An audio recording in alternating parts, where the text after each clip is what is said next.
Takkan ku ragu akan kasih setiamu. Takkan ku ragu akan Silakan duduk Bapak Ibu pertolonganmu. Saudara kasih Tuhan. Selamat pagi, Shalom. Puji Tuhan.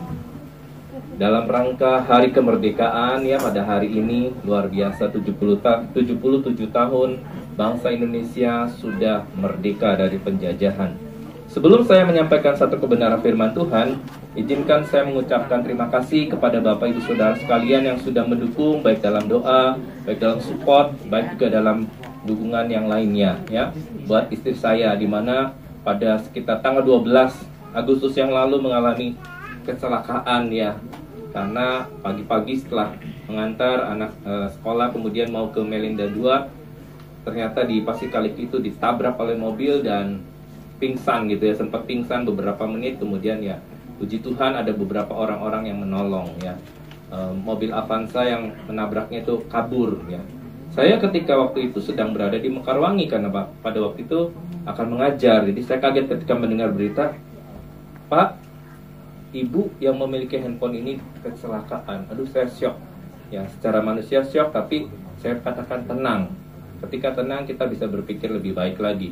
Jadi saya tenang, saya kembali lagi, saya ke Melinda dan saya lihat istri saya sudah bonyok sebelah kanan ini, bengkak, matanya itu berdarah, semuanya berdarah. Jadi pada waktu jatuh itu berdarah semuanya dan beberapa orang mengira mungkin kena otaknya, tapi puji Tuhan otaknya tidak apa-apa.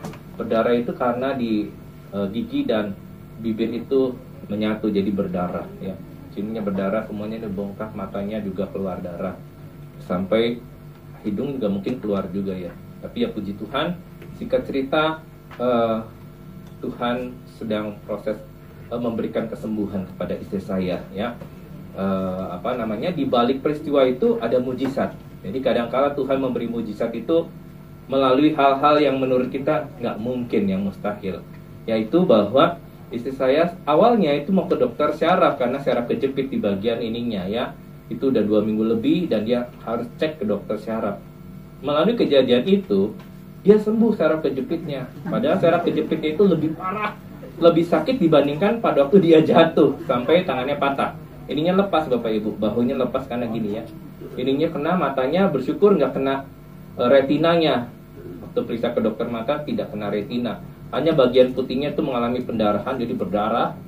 Tapi puji Tuhan itu bisa berangsur-angsur pulih dalam waktu 2 minggu kata dokter penyakit mata, dokter mata, dan mengatakan itu bisa pulih tapi prosesnya cukup lama. Tapi bersyukur tidak sampai buta.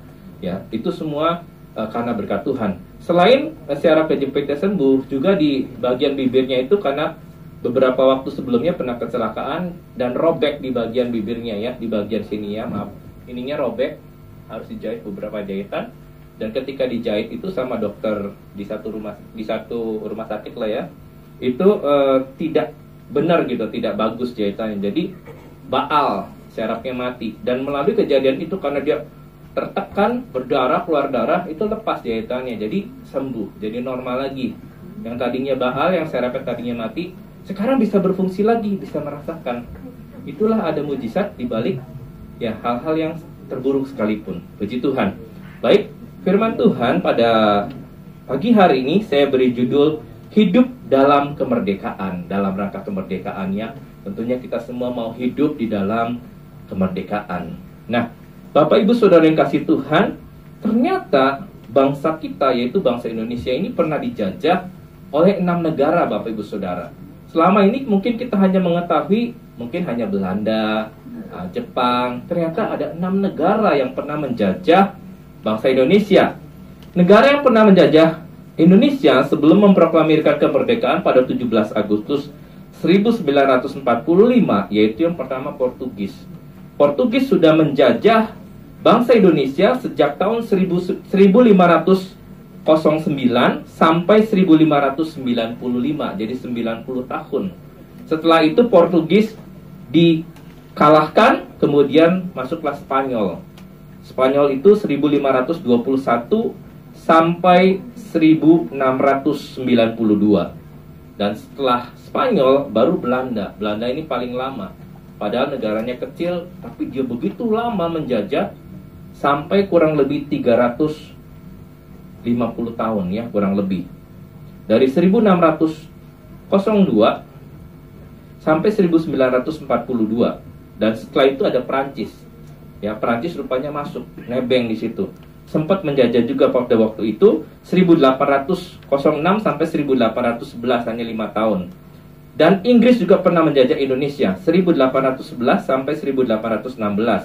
Dan yang terakhir itu Jepang 1942 sampai 1945. Setelah itu Jepang kalah oleh sekutu dan ada kekosongan kekuasaan. Indonesia memproklamirkan dan merdeka.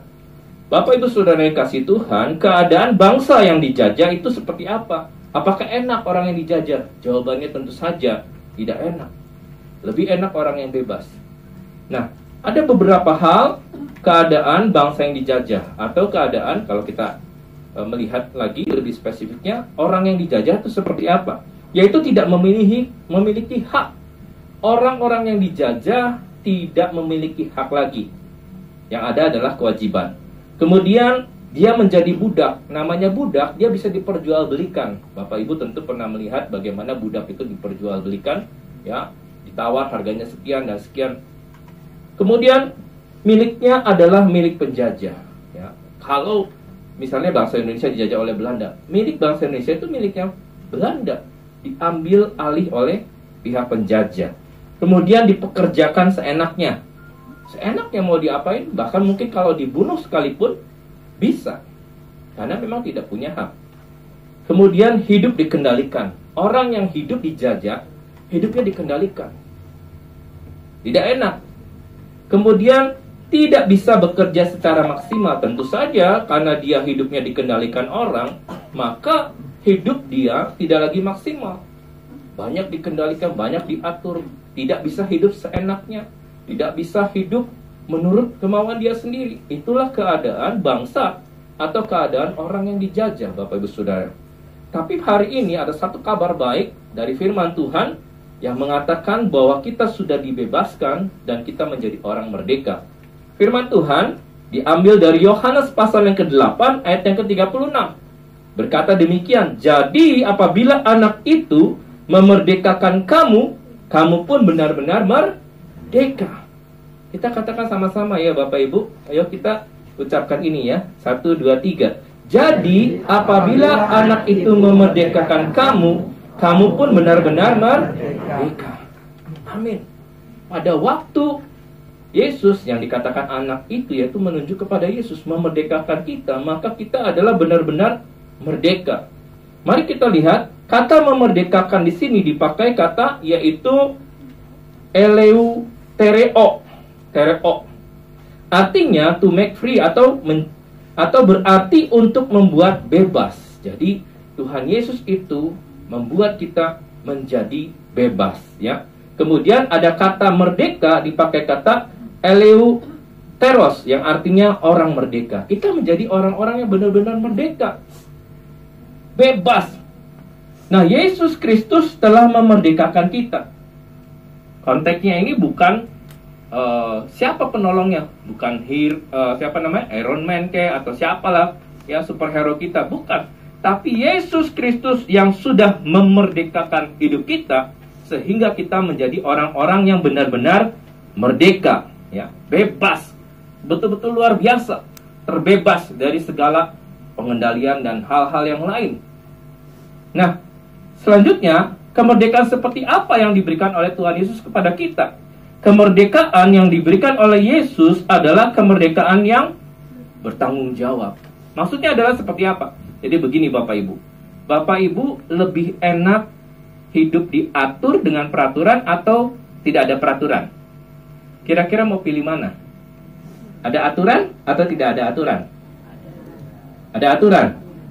Kenapa ada aturan lebih enak? Kan ada aturan, nggak enak loh. Ada aturan tuh nggak enak. Misalnya, jangan duduk di paling depan. Paling depan itu khusus pendeta misalnya. Wah, Pak Antoni jadi pendeta ya. Kira-kira begitu. Kan ada aturan, enak atau enggak? Ada hal-hal lain misalnya ya, ketentuan-ketentuan. Misalnya, jangan membuka masker. Kan nggak enak nih selama kebaktian kok pakai masker. Ya itu hal-hal kecil yang menggambarkan bagaimana peraturan itu membatasi kita. Ya betul dikatakan bahwa dengan adanya aturan sebetulnya kita ini sedang diarahkan supaya jadi lebih baik gitu.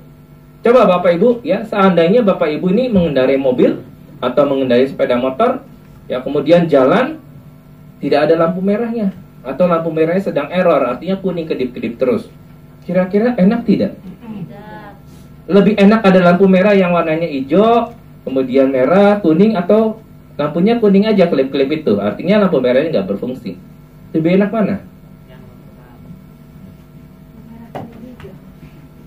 Yang ada lampu merah itu, merah, hijau, dan kuning. Ya. Kenapa? Kalau hanya kuning kedip-kedip saja, kita semakin ekstra hati-hati. Kalau kita tidak hati-hati, mungkin dari arah yang berlawanan atau dari arah samping, itu ada mobil atau ada motor nyelonong terus, sampai mungkin kita bisa tertabrak. Atau bahkan kita bisa menabrak dia.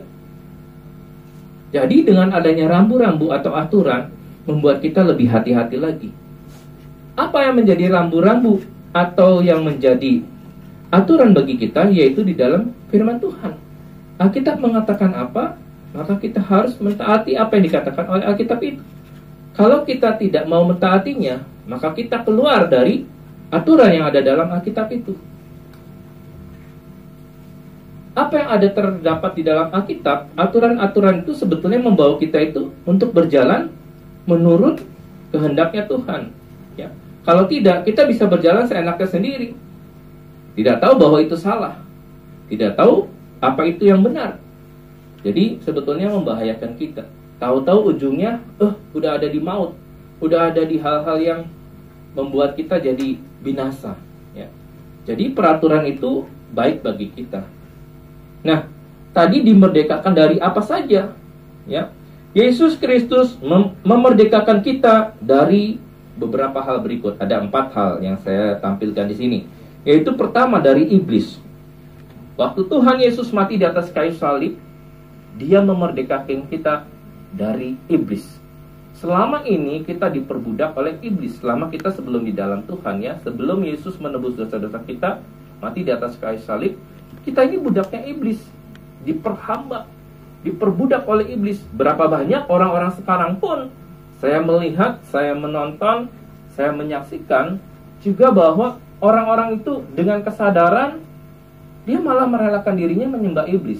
Bahkan taruhannya sekalipun ada nyawanya dia sendiri, dia relakan itu demi hanya untuk kekayaan, popularitas, jabatan dan sebagainya. Dia rela memperhamba dirinya kepada iblis.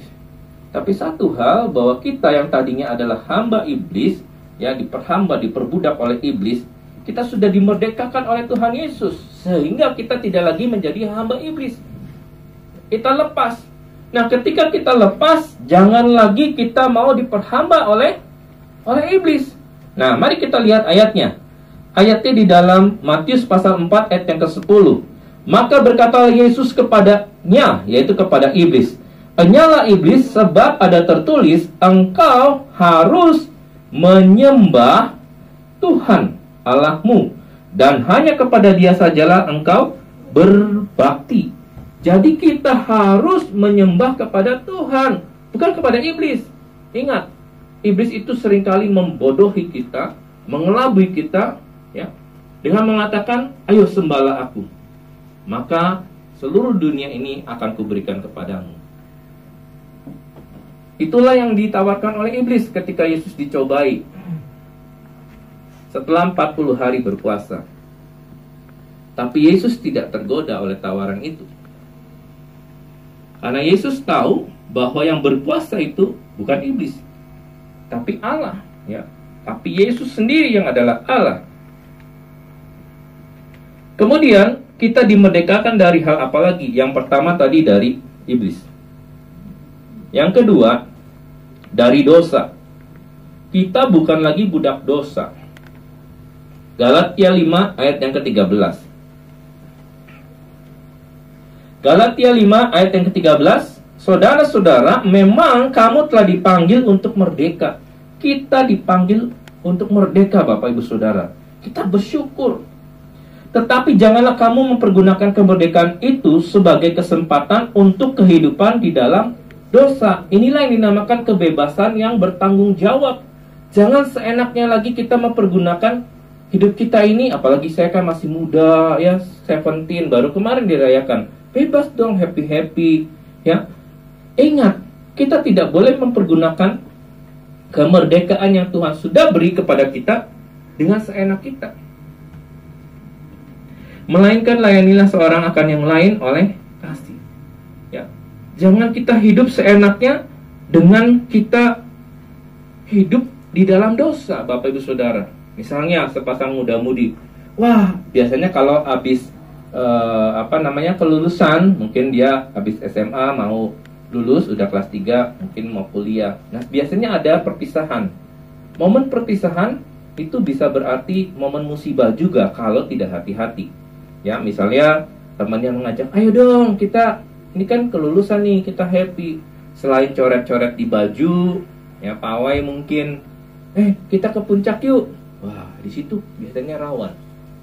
Ya, mungkin bisa terjadi riset di situ, ya. Bahaya. Nah, kebebasan yang bertanggung jawab tadi adalah bahwa kita harus mempertanggungjawabkan. Kalau kita melakukan hal yang berdosa, ada hukuman yang harus kita terima. Memang firman Tuhan katakan kalau kamu berdosa, 1 Yohanes 1 ayat 9, jika kamu mengaku dosa kamu, maka dosamu akan diampuni. Kita minta sama Tuhan diampuni, Tuhan mengampuni dosa kita. Tapi konsekuensi dosa kita harus tanggung. Misalnya tadi muda-mudi tadi dia udah terlewat batasnya, ya, melakukan free sex misalnya. Apa yang terjadi? Sekalipun dia minta ampun, Tuhan saya minta ampun, puasa 40 hari, ya, sampai dia tumpang kaki, tumpang tangan dan sebagainya, doa, ya, tapi tetap konsekuensi dosa dia harus tanggung. Ya, memang Tuhan ampuni, Tuhan maafkan. Konsekuensi dosanya apa? Ya dia mengandung karena akibat perbuatan dosanya. Jadi tetap ada konsekuensi. Kalau Bapak Ibu melakukan dosa, konsekuensinya harus ditanggung. Ya, tidak hanya cukup kita berdoa Tuhan ampuni saya, Tuhan ampuni, tapi konsekuensi itu harus tetap kita tanggung. Jadi jangan lagi kita mau hidup di dalam dosa. Karena kita sudah merdeka Bapak Ibu. Memang di dalam kitab Roma ada hukum, yaitu namanya hukum gravitasi dosa. Hukum gravitasi dosa itu apa? Bahwa kita ingin melakukan hal yang baik, malah hal yang buruk yang kita lakukan. Pernah nggak Bapak Ibu satu kali, misalnya gini, saya mau ngajak inilah surprise sama istri saya misalnya. Mau ajak dia makan-makan deh. Tiba-tiba entah bagaimana di luar kendali, malah marah, jadinya akhir ribut. Gak jadi deh mau makan bareng gitu kan, tadinya mau surprise, mau membahagiakan, mau memberikan perhatian kepada istrinya, malah ribut yang terjadi. Ya, pernah nggak melakukan itu? Ada kita mau niat, saya mau bantu dia deh, mau nolong, tiba-tiba malah hal yang buruk yang kita lakukan. Ya, misalnya hari ini, nanti habis ini saya mau lakukan ini hal yang semuanya baik. Tapi malah hal yang buruk yang cenderung kita mau lakukan. Kenapa? Karena kita ditarik oleh gravitasi dosa.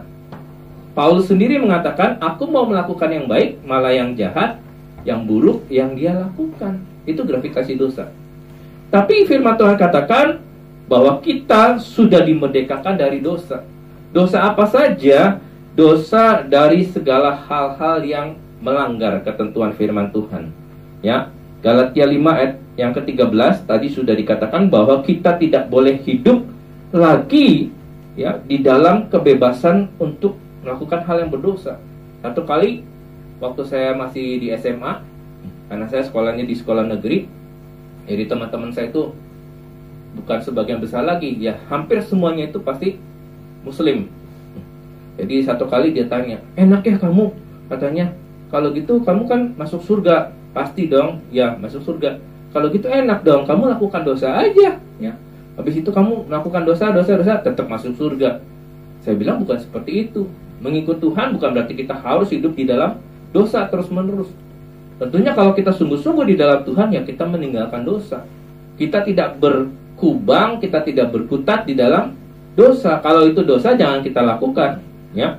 Jangan malah kita bilang, tanggunglah sedikit lagi, atau tanggunglah, lakukanlah hal yang berdosa. Jangan, karena kita sudah dimerdekakan oleh Tuhan Yesus. Yang ketiga, kita dimerdekakan dari hal apa? Yaitu dari hawa nafsu atau kedagingan kita.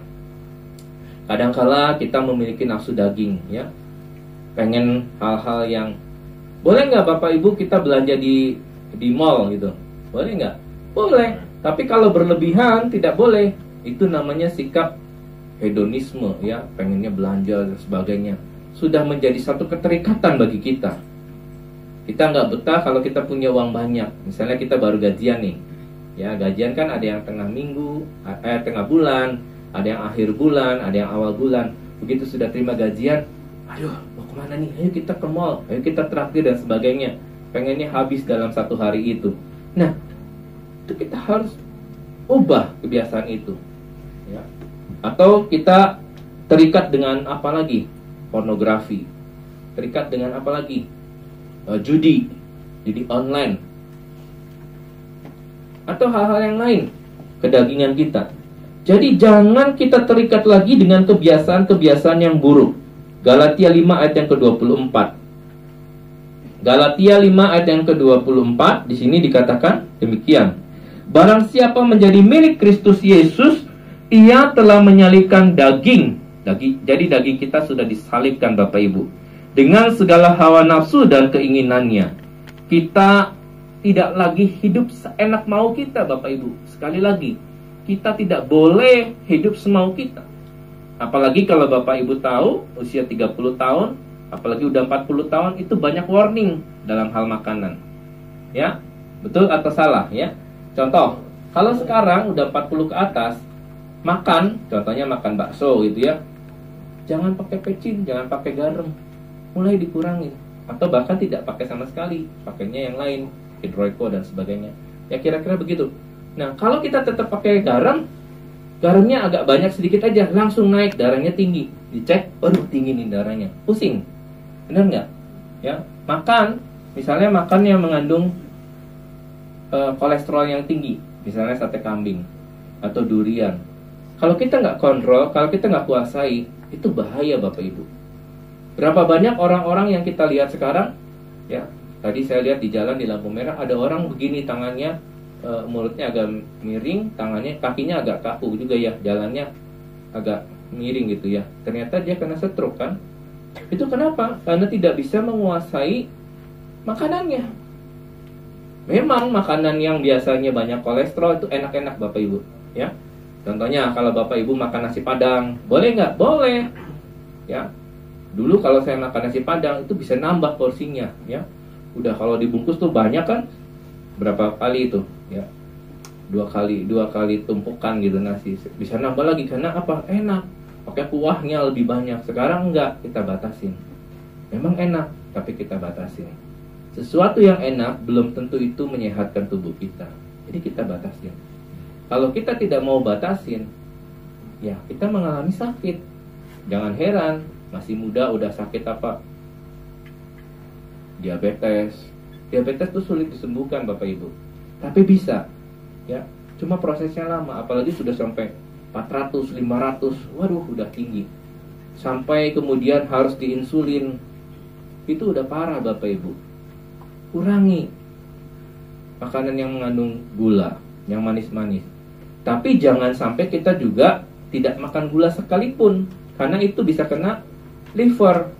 Berapa banyak orang-orang yang mengalami diabetes karena dia menjaga tidak pakai gula, dia kenanya liver, bahkan serosis, kanker hati. Sampai meninggal dia apa? Karena kanker hati. Karena dia terlalu menjaga tidak makan gula. Nah, ada hal-hal lain.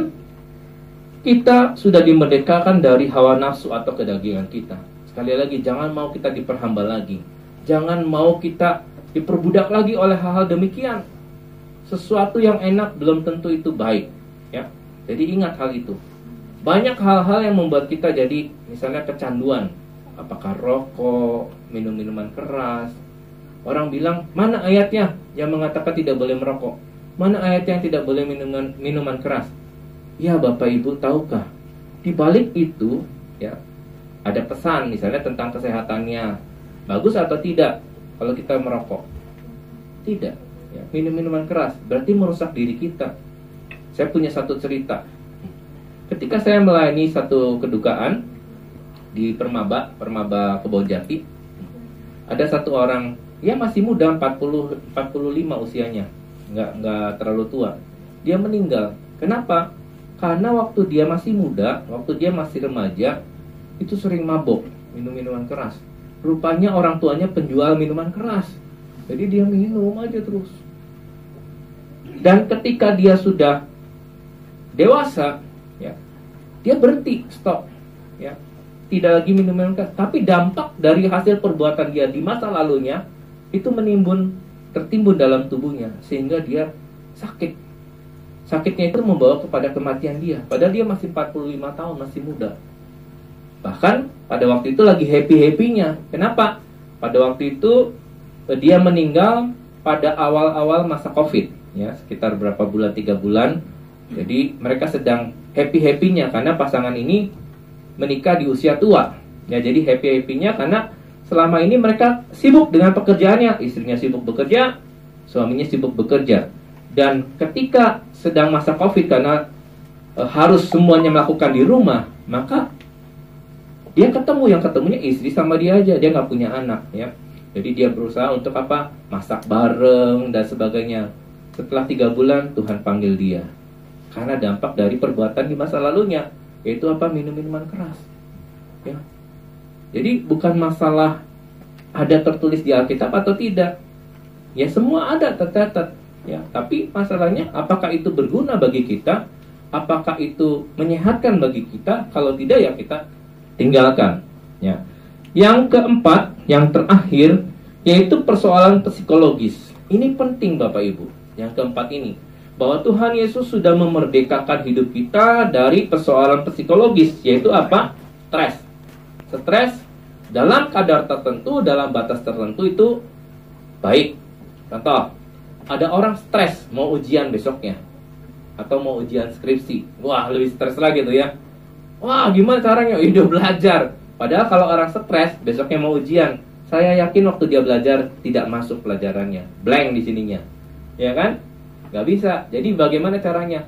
Ya kita harus belajarnya jauh-jauh hari, belajar terlebih dahulu. Jadi pada mau hari hanya besok, kita sudah siap, tinggal tenang aja, menenangkan diri untuk besok. Ya. Banyak orang stres. Nah, tentunya ketika dia stres, dia mau belajar.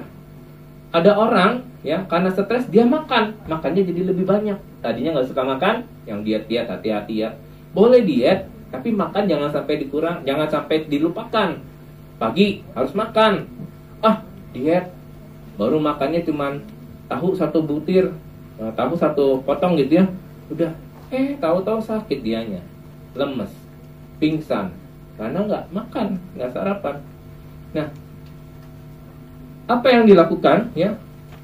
Kalau orang yang tadi nggak mau makan, dengan dia stres, malah makan, itu kan sesuatu yang baik, ya. Tapi jangan berlebihan makannya, jangan sampai makannya karena dia stres, udah balas dendam deh, makannya 3 piring sekaligus. Nanti siang 3 piring lagi, lama-lama jadi gendut, stres lagi, lebih stres lagi. Karena apa? Karena kegendutan, kegemukan. Ya, ada yang karena depresi. Depresi itu adalah satu keadaan di mana stres yang terus-menerus atau terlalu dalam, luar biasa, sampai ujungnya dia mau bunuh diri. Biasanya orang-orang kehilangan sahabatnya, kehilangan orang-orang yang dikasihnya, dan sebagainya. Dan rendah diri juga bisa mempengaruhi Bapak Ibu. Ini adalah bagian daripada persoalan psikologis. Rendah diri itu bukan bagus, ya Bapak Ibu. Tuhan sangat tidak suka dengan orang yang rendah diri. Tuhan suka itu dengan orang yang rendah hati, bukan rendah diri. Rendah diri itu berarti sombong. Orang-orang yang rendah diri biasanya suka pamer. Nih, lihat jam saya baru, ya. Jamnya baru beli. Jadi dia gini, pura-pura ini lagi angkat tangan, lagi menyembah Tuhan. Tahu-tahu jamnya dilihatin. Wah, jamnya baru ya. Wah. Ya. Kadangkala itu dia cari perhatian. Itu ciri orang yang rendah diri, nggak pede. Terus biasanya dia pengen royal gitu, ya. Takdir temennya segala macam. Tujuannya apa? Supaya diakui gitu. Karena untuk menutupi kelemahan dirinya. Ya, ada banyak faktor lain yang menyebabkan dia jadi rendah diri.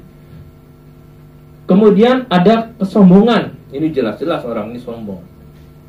Ada orang-orang yang punya mobil, dia mulai sombong pakai mobil, padahal mobilnya baru satu, atau bahkan mobilnya masih kredit, ya udah sombong gitu. Padahal orang yang punya mobil 10 nggak sombong. Nah, ini Tuhan Yesus mengingatkan kepada kita bahwa Yesus itu sudah memerdekakan kita dari hal-hal psikologis seperti ini. Dimerdekakan. Bahkan Tuhan Yesus memberikan satu solusi di dalam Matius 11 ayat ke-28 dikatakan, "Marilah kepadaku semua yang letih lesu dan berbeban berat, aku akan memberi kelegaan kepadamu."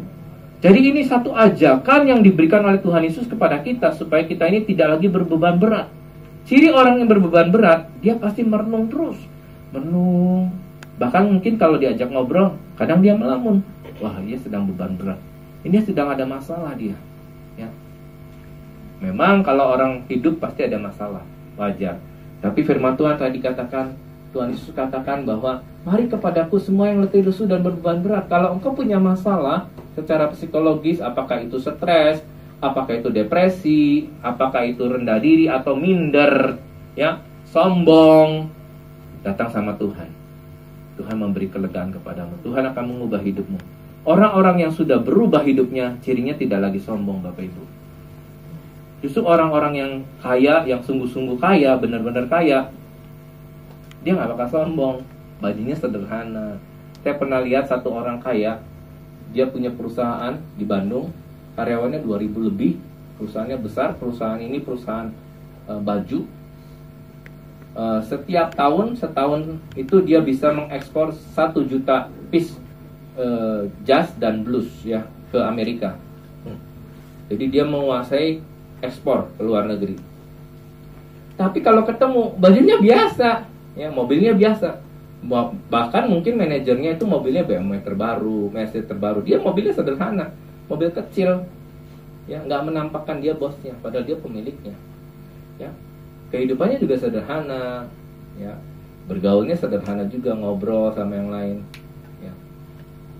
Jadi hal ini kita harus perhatikan. Jangan sampai kita lagi mau diperhamba oleh hal-hal yang seperti demikian. Tadi yang pertama, tidak lagi diperbudak oleh iblis. Yang kedua, jangan lagi diperbudak oleh dosa, hawa nafsu atau kedagingan, dan juga dari persoalan secara psikologis. Kesimpulannya dari hal ini, saya simpulkan, yang pertama, kita bukan lagi budak iblis, budak dosa, kedagingan, atau persoalan psikologis. Sekali lagi, Tuhan Yesus itu sudah memerdekakan kita. Yang kedua, Yesus Kristus yang sudah memerdekakan hidup kita sehingga menjadi orang bebas. Kita bebas ya, tinggal pilihannya. Apakah kita bebas kembali lagi ke masa lalu kita, atau lebih jahat dari sebelumnya, atau bagaimana? Yang ketiga, yaitu bahwa Yesus Kristus yang sudah memerdekakan hidup kita sehingga menjadi orang bebas tadi, yaitu kita harus dipertanggungjawabkan kepada Tuhan kebebasan kita. Memang kita bebas, tapi kita harus pertanggungjawabkan. Satu kali Tuhan akan Tuhan memperhadapkan kita. Ditanya, apa yang sudah kamu lakukan selama kamu hidup? Bahkan nanti ada videonya akan ditayangkan di depan kita. Dulu kamu ya mencuri ini mangga tetangga sebelah. Kamu nyontek ya, kamu gini ya, kamu gini ya, kamu gini. Itu akan terbayang semua. Jadi kita harus mempertanggungjawabkan kebebasan yang Tuhan sudah beri kepada kita. Nah, sebagai orang yang bebas, kita harus hidup dengan sukacita, semangat, optimis setiap hari. Kita bisa melakukan hal-hal yang bahkan mustahil menjadi mungkin bersama dengan Tuhan. Ya, kita bisa lebih baik daripada orang lain, ya, karena Tuhan sudah memerdekakan hidup kita. Kita bisa hidup lebih maksimal lagi daripada sebelumnya. Tuhan Yesus memberkati kita. Selamat menikmati kemerdekaan di dalam Tuhan Yesus Kristus. Mari kita berdoa, kita berdiri semua.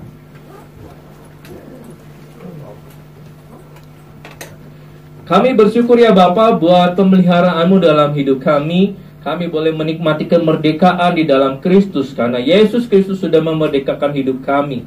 Engkau sudah mati di atas kayu salib untuk menebus segala dosa, pelanggaran, dan kesalahan hidup kami. Sehingga hidup kami yang sia-sia, sehingga hidup kami yang menuju kepada kebinasaan diubah, dibawa kepada hidup yang penuh dengan kelimpahan, dibawa kepada hidup yang penuh dengan segala berkat Tuhan, berkat jasmani maupun berkat-berkat rohani. Bahkan Engkau memberikan kekekalan, keselamatan kepada hidup kami Tuhan, sehingga hidup kami bisa menjadi lebih berarti bagi Tuhan dan bagi sesama kami Tuhan. Biarlah kami boleh mempertanggungjawabkan setiap apa yang kami lakukan di hadapan-Mu Tuhan. Kami hidup di dalam kemerdekaan kami Tuhan yang sudah Kau beri kepada kami ya Tuhan.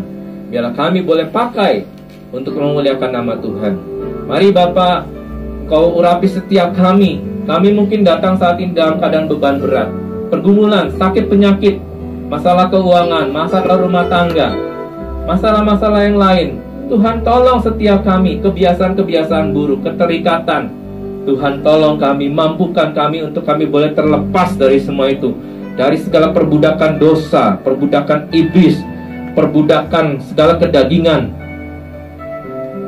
hawa nafsu, ataupun segala persoalan-persoalan secara psikologis Tuhan. Saat ini kami yang datang ke hadirat Tuhan, kami membuka hati kami mau dibebaskan dari hal-hal itu Tuhan. Kami percaya Engkau sudah membebaskan kami Tuhan. Kami terima kebebasan itu Tuhan secara iman Tuhan. Kami terima itu dalam nama Tuhan Yesus Kristus. Biarlah Roh Kudus yang memampukan kami berjalan di dalam kebenaran-Mu senantiasa. Terima kasih ya Tuhan. Terima kasih Tuhan Yesus. Berkati setiap kami Tuhan. Kami mau berdoa, melepaskan berkat Tuhan kepada setiap jemaat Tuhan di tempat ini. Apapun yang mereka sedang hadapi, pergumulan, sakit, penyakit, pergumulan keuangan rumah tangga, apapun, Tuhan buka jalan, Tuhan beri kemenangan, Tuhan tolong semuanya Tuhan di dalam nama Tuhan Yesus Kristus. Berkati Tuhan untuk gereja-Mu ini Tuhan, gembala sidang, wakil dan seluruh pengurus yang ada, seluruh jemaat Tuhan yang ada. Tuhan berkati dengan berlimpah. Tuhan menolong dalam setiap pergumulan mereka. Tuhan buka jalan, Tuhan beri kemenangan kepada mereka. Terima kasih ya Bapa. Dalam nama Tuhan Yesus Kristus kami sudah berdoa dan mengucap syukur. Haleluya. Amin. Tuhan Yesus memberkati.